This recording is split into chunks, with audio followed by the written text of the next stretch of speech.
Okey, dah rekod ah.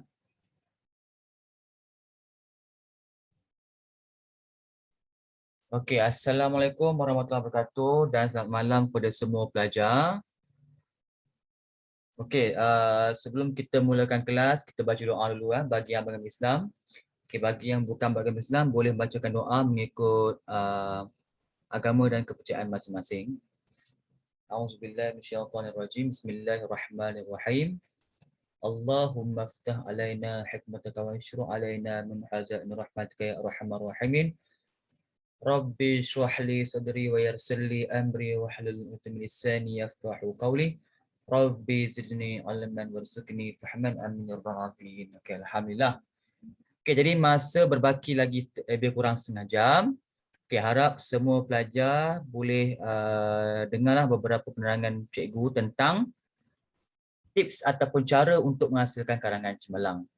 Okey, lihat yang pertama. Tip karangan cemerlang yang pertama.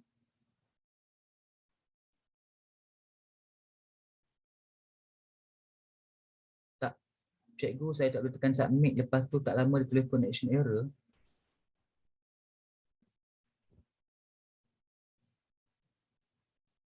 Okey, tak apa. Okey, untuk kes Amirul nanti, okey tak apa. Nanti admin Fast Track akan message Amirul lah. Okey Amirul. Okey, baik.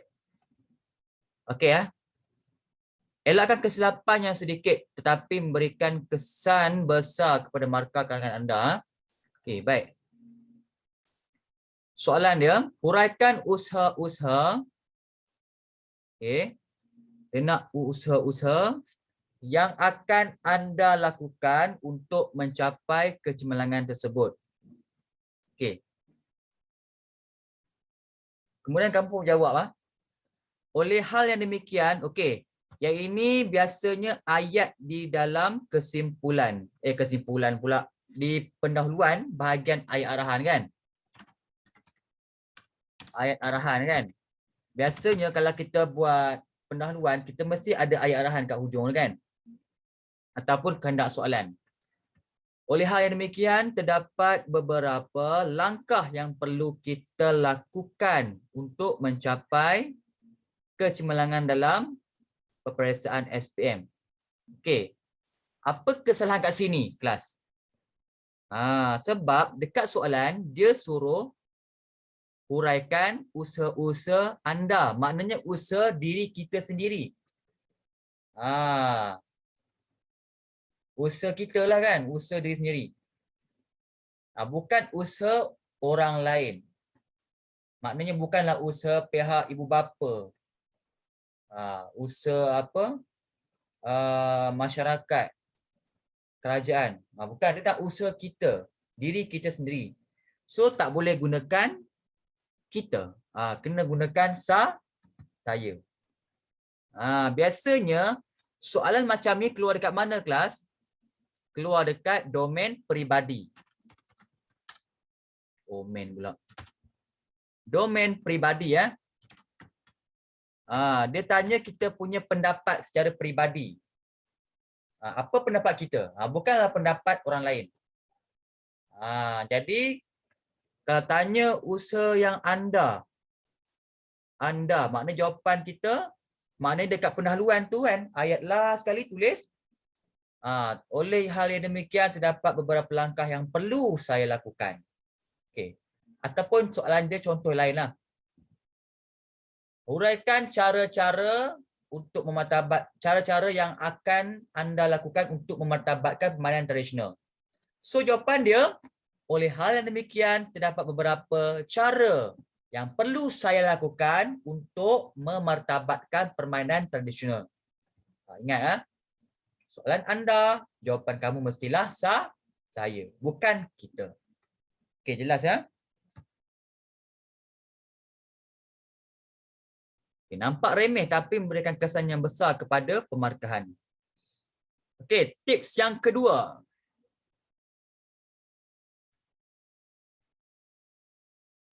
Elakkan kesilapan ejaan yang tidak sepatutnya. Okey, contoh Selain itu, murid perlulah mengulang mengkaji sesuatu pelajaran setelah mempelajarinya di sekolah serta membuat pelbagai latihan. Ini kesalahan apa ni? Okay, siapa tahu mengulang kaji ni kata apa? Kata majmuk. Bagus Mawadah. Bagus Ustazah. Kata majmuk. Senang dah bagi tahu kat sini pun kata majmuk. Kata majmuk mengulang kaji ni bukanlah kata majmuk yang mantap. Apa maksud kata majmuk yang mantap? Kata majmuk yang mantap ni dia punya ejaan rapat. Contohnya setiausaha, kan? Kata majmuk tapi rapat. Jawatan kuasa. Urus setia. Nampak? Dia rapat. Kenapa rapat? Sebab dia kata majmuk yang telah mantap. Kata majmuk yang mantap ni, yang eja rapat ni tak banyak pun. Kebanyakan kata majmuk semua dieja secara jarak. Right? So, alhamdulillah. Mengulang kaji ni kata majmuk yang bukan yang mantap. Jadi dia dieja secara jarak. Mengulang kaji.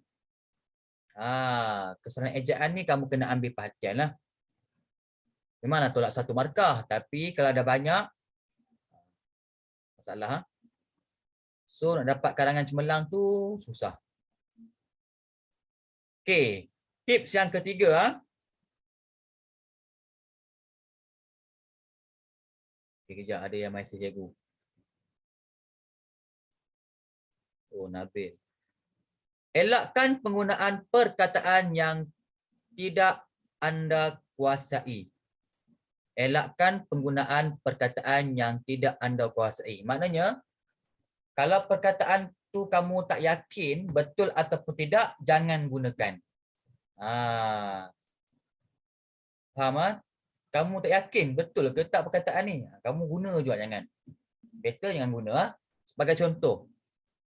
Namun pada zaman modernisasi ini, remaja-remaja selalu obses dalam internet atau smartphone yang terdapat banyak informasi sehingga melupakan tanggungjawab hakiki mereka iaitu belajar. Okay, salah. Okay, yang pertama apa salah?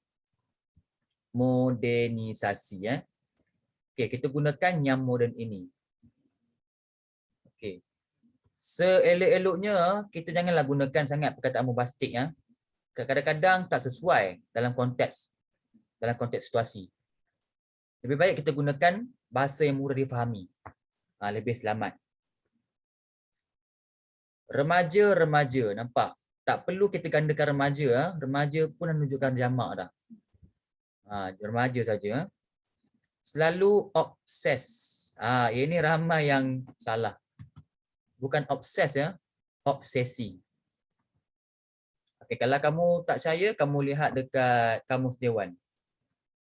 Klik saja prpm.dbp. Kamus Dewan sekarang kamu boleh search kat internet saja. Tak perlu baca Kamus Dewan yang tebal tu. Obsesi bukan obses. Obses tu bahasa Inggeris, bahasa Melayu obsesi. Okey, smartphone. Okey, cikgu yakin masih ramai lagi yang tak tahu smartphone ni apa dalam bahasa Melayu. Telefon pintar. Telefon pintar. Cikgu tengok ramai lagi kalau buat karangan tentang gadget ni, telefon bimbit. Salah. Mana ada orang main WeChat pakai telefon bimbit? Main WeChat ke Instagram, telefon bimbit tu tahu apa? Yang Nokia tu, yang hanya gunakan untuk membuat panggilan ataupun menghantar mesej saja. Itu telefon bimbit. Yang kamu pakai tu, iPhone 13 Ultimate Pro tu, itu telefon pintar. Ya, telefon pintar, smartphone. Apakah maksud telefon pintar ni? Maknanya telefon pintar ni maknanya multifunction, multifungsi, pelbagai guna. Boleh melayari internet, menggunakan platform media sosial, urusan-urusan perbankan, kerja-kerja di pejabat, semua kita boleh gunakan melalui telefon. Tak perlu gunakan laptop sekarang dah. Kita guna smartphone saja. Okey. Terdapat banyak informasi. Ini kesalahan frasa. Yang banyak menyediakan informasi. Sehingga melupakan tanggungjawab hakiki mereka. Tak sesuai. Hakiki ni memang maksud dia ialah utama. Tanggungjawab hakiki, tanggungjawab utama. Tapi tak sesuai dalam konteks situasi ni. Maknanya tema dia tak sesuai kita gunakan hakiki. Yang sesuai kita ambil tanggungjawab utama saja. Guna saja perkataan-perkataan yang general, yang biasa kita gunakan, yang istilah-istilah umum. Okey.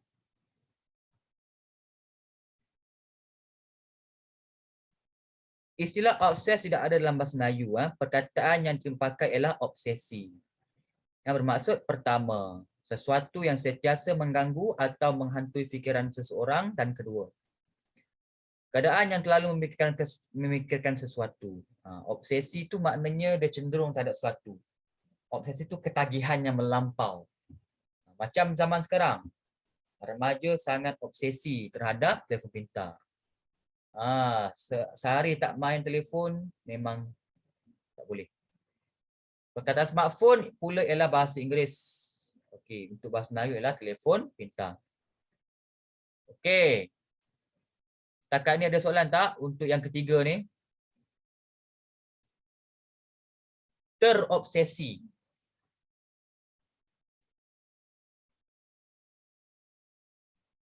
Rashdan, kita kena tengok konteks ayat macam mana. Penggunaan imbuhan tu bergantung pada ayat dia. Okey, tips yang keempat. Elakkan penggunaan perkataan berimbuhan yang salah. Okey. Elakkan penggunaan perkataan berimbuhan yang salah. Oleh sebab itu, masa ulang kaji dan masa aktiviti co-curriculum haruslah menyusun dengan seimbang. Nampak? Menyusun tak sesuai. Menyusun kat sini menunjukkan kata kerja aktif transitif. Maknanya kata kerja ini memerlukan objek. Tengok, adakah dengan objek?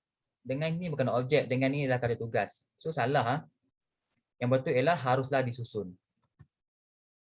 Maknanya ayat ini bukan ayat aktif. Ya, bukan ayat aktif, dia ayat pasif. Kalau ayat pasif, kata kerja dia kita kena gunakan kata kerja pasif di. Ya. Kata kerja pasif bukanlah imbuhan imbuhan di. Ya. Kata kerja pasif ni imbuhan di, imbuhan ter, itu kata kerja pasif.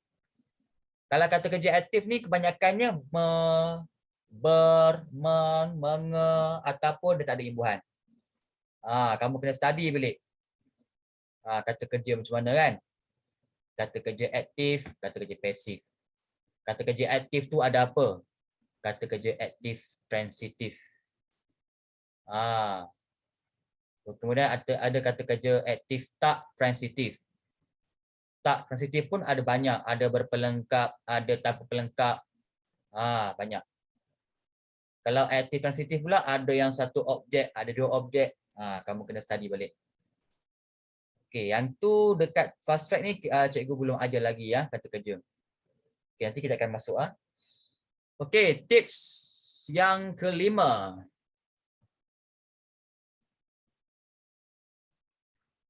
Elakkan penggunaan frasa kerja sebagai subjek ayat. Okey, maknanya jangan jadikan frasa kerja sebagai subjek. Okey, masih ramai lagi tak tahu apakah maksud frasa. Frasa. Okey, apakah beza frasa dengan kata? Siapa tahu? Tadi kat sekolah cikgu pun ada murid tanya cikgu. Cikgu, apakah beza kata kerja dengan frasa kerja? Siapa tahu?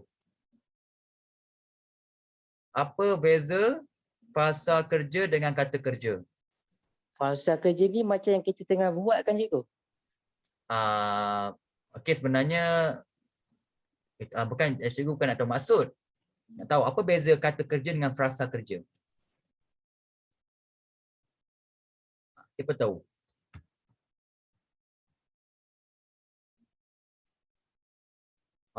Bagus-bagus dia Wafa. Kata tu satu perkataan, frasa tu dua perkataan ataupun lebih. Ya, betul lah. Jadi kena ingat tau, lebih-lebih lagi kalau dalam soalan morfologi. Kertas 2, bahagian A. Dia suruh cari frasa kerja. Maknanya kena ada dua perkataan atau lebih. Kalau yang tak faham konsep, dia akan senaraikan kata kerja saja. Faham tak? Apakah contoh frasa kerja? Apa contoh dia? Ataupun senanglah kita ambil frasa adjektif yang senang. Okey, contoh frasa adjektif ialah berat. Berat tu ialah kata adjektif kan. Kalau dia jadi frasa adjektif, maknanya dia ada kata penguat dekat depan ataupun dekat belakang. Contoh, amat berat sekali. Itu frasa adjektif. Sebab dia ada 3 perkataan. Macam itulah dia.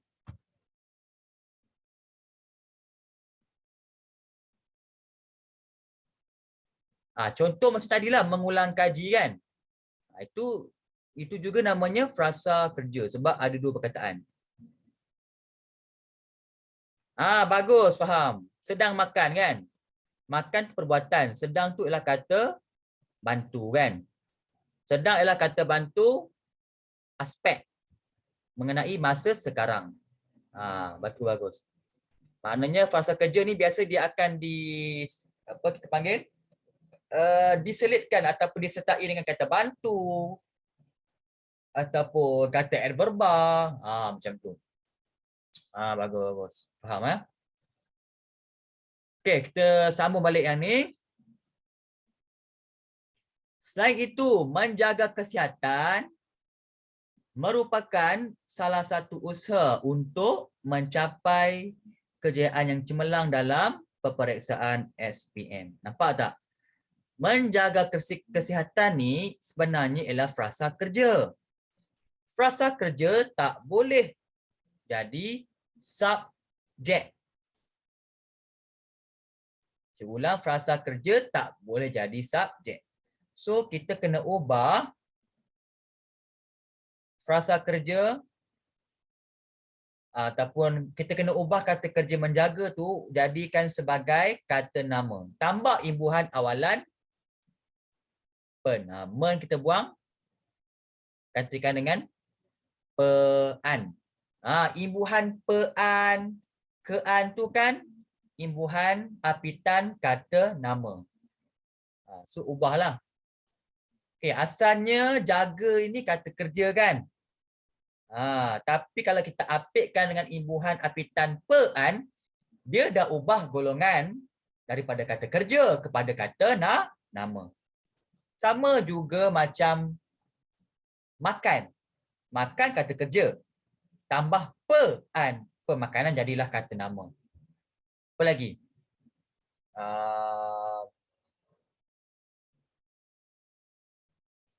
Apa lagi ya? Sama juga macam lakon. Lakon tu ialah perbuatan kan. Tambah pe ke depan, pelakon. Dah jadi kata nama. Dia macam tu. Kamu lihat balik. Topik kata terbitan. Imbuhan kata nama. Okey Jadi kita kena ubah jadilah frasa nama. Baru boleh letak kat depan. Penjagaan kesihatan merupakan salah satu usaha untuk mencapai kejayaan yang cemerlang dalam peperiksaan SPM. Okey, faham Okey, tips yang ke-6. Okey, sambil tu kamu boleh take note sikit. Apa yang cikgu terangkan ni Elakkan penggunaan perkataan yang tidak jelas maksudnya. Okey, kalau perkataan tu maksud tak jelas, kamu jangan letaklah kan. Maknanya itu ambil risiko lah. Namun demikian, pada zaman pasca modernisasi. Pasca tu maknanya selepas. Kalau pra tu sebelum. Pasca modernisasi tu maknanya selepas zaman moden. So maksud dia tak jelas. Ibu bapa bersaing supaya anak-anak mereka mendapat tuition yang terbaik. Nampak? Perkataan pasca modernisasi ialah perkataan bombastik. Perkataan bombastik ni maksud dia apa? Perkataan yang betul dari segi morfologinya. Maknanya betul lah, tak ada kesalahan. Tetapi tak menggambarkan maksud yang jelas. Maknanya tak kena dengan situasi lah. Kata kerja atau kata nama yang lain yang semua tu akan tanya masa exam ke? Ya. Okey, untuk kertas dua kan, bahagian morfologi ada dua bahagian. Yang pertama, bentuk kata. Bentuk kata ada 4 kan? Bentuk kata tunggal, kata majmuk, kata terbitan, kata ganda. Itu bentuk kata ada 4. Seterusnya golongan kata pun ada 4 juga. Kata nama, kata kerja, kata adjektif, kata tugas. Ya. Memang akan ditanya dalam exam. Sebagai contoh, bahagian A kertas 2 kan. Soalan pertama dia tanya bentuk kata. Mungkin dia tanya imbuhan. Soalan kedua pula dia akan tanya golongan kata. Mungkin dia tanya pasal kata kerja. Lepas tu dia suruh bina ayat. Macam itulah dia. Biasanya exam ni, SPM ke apa, tak kisah, memang banyak tanya pasal kata kerja lah. Kata kerja banyak tanya.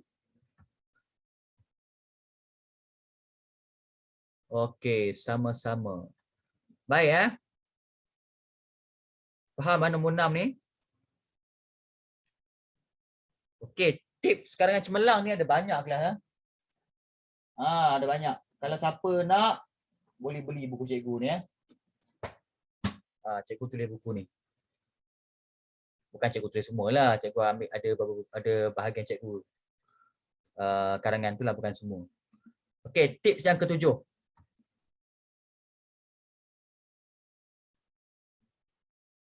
Elakkan penggunaan perkataan yang tidak tepat.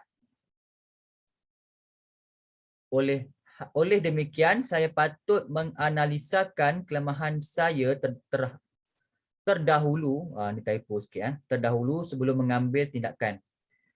Pembetulan, oleh hal yang demikian, okey, maknanya frasa ni salah, bukan oleh demikian, oleh hal yang demikian, saya patut menganalisis kelemahan saya terlebih dahulu sebelum mengambil sebarang tindakan. Okey, perkataan yang baku untuk analisa ialah analisis. Bukan analisa. Yang ni maknanya kesalahan dari segi istilah. Sebab itulah kita ni digalakkan untuk membaca. Kalau banyak membaca, kamu akan tahu dengan tepatnya beberapa perkataan. Okay, sebab tu saya galakkan kamu untuk membaca majalah terbitan Dewan Bahasa dan Pustaka. Banyak contohnya Tunas Cipta, Dewan Masyarakat, Dewan Siswa, itu semua majalah yang sangat bagus. Banyak ilmu dalam tu. Lebih-lebih lagi ilmu tentang bahasa. Okay, daripada kamu baca manga tu, baik kamu baca kamu Dewan Bahasa.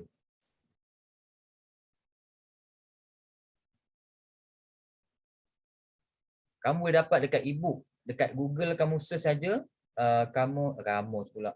Majalah Dewan Bahasa ataupun Dewan Sastra memang ada free e-book. Boleh baca. Tapi version yang lama-lama lah, bukan yang baru. Kalau yang baru tu kamu kena cari dekat kedai buku. Okey Okey, tips yang ke-8 elakkan penggunaan perkataan yang lewah. Akhir-akhir ini kita dapat melihat dengan mata dan kepala kita tentang pembangunan di negara kita bagai cendawan tumbuh selepas hujan. Okey, salah. Kenapa salah? Lihat.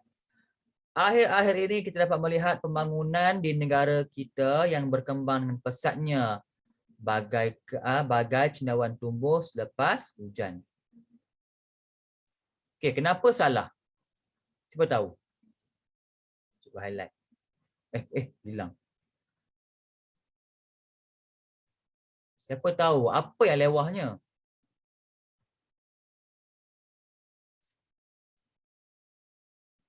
Lewah ni perkataan yang berulang.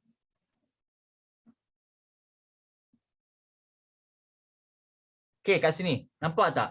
Kita dapat melihat. Cukup sampai ini saja. Tak perlu tambah lagi dengan mata dan kepala kita. Sebab apa? Kita melihat memang dengan mata kan? Takkanlah kita melihat dengan mulut. Jadi tak perlulah kita huraikan melihat tu macam mana. Ada tambah pula melihat dengan mata dan kepala kita sendiri. Tak perlu. Sama juga macam mendengar. Kita dapat mendengar dengan telinga kita sendiri. Tak perlu kita huraikan mendengar macam mana, melihat macam mana, menyentuh macam mana. Sebab maksud melihat, mendengar, menyentuh tu maksud dia dah jelas. Sebab kita ni memang melihat menggunakan panca indera kita. Mendengar menggunakan panca indera. Tak perlu kita jelaskan lagi ya. Okey. Kalau buat saja tak apa macam ni. Tapi kalau penulisan ilmiah tak perlu kita terangkan melihat macam mana. Tak nampak?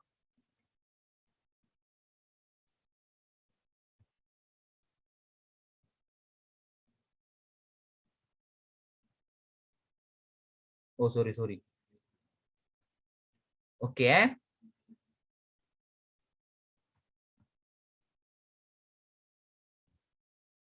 Okay, nampak kat sini. Perkataan melihat perlu diikuti oleh kata nama. Selain itu, perbuatan melihat mestilah dilakukan dengan mata. Okey. Okey. Tips yang seterusnya, yang ni yang terakhir lah. Elakkan penggunaan perkataan yang tergantung. Pendek kata, menyediakan satu jadual ulang kaji dan mengikutnya dengan sepenuhnya akan membantu saya untuk mencapai kecemerlangan. Okey, lihat bentulan.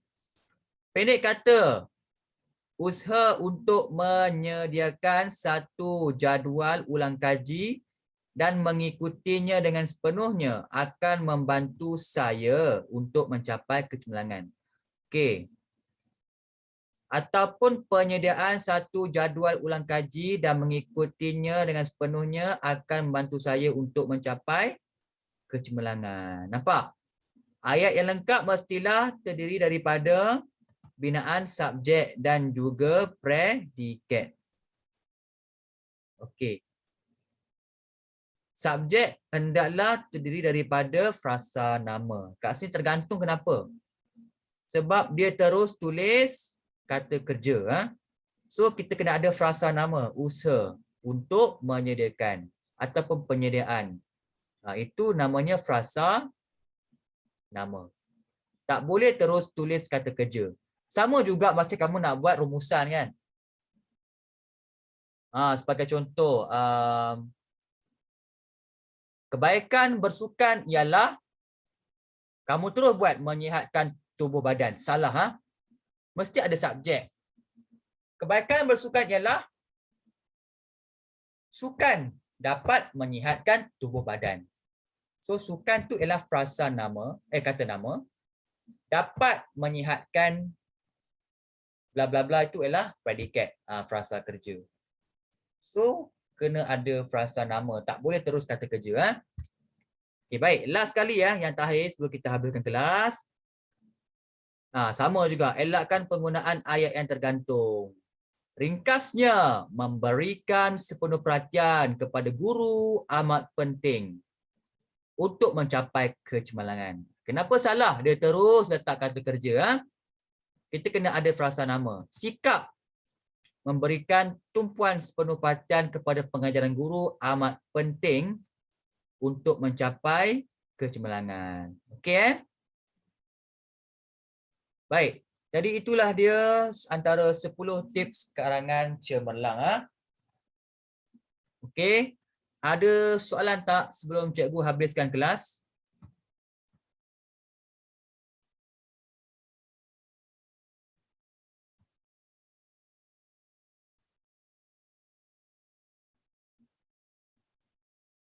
Okey, kalau tak ada, sampai di sini saja kelas kita. InsyaAllah kita jumpa pada minggu hadapan. Okey, terima kasih dan selamat malam. cikgu. Sama. Terima kasih cikgu. Sama.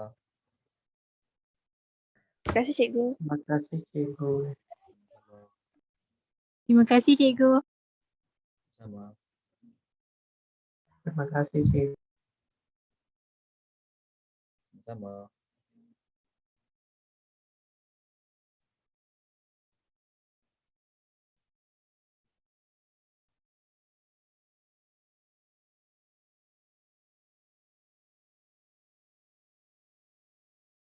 Terima kasih cikgu.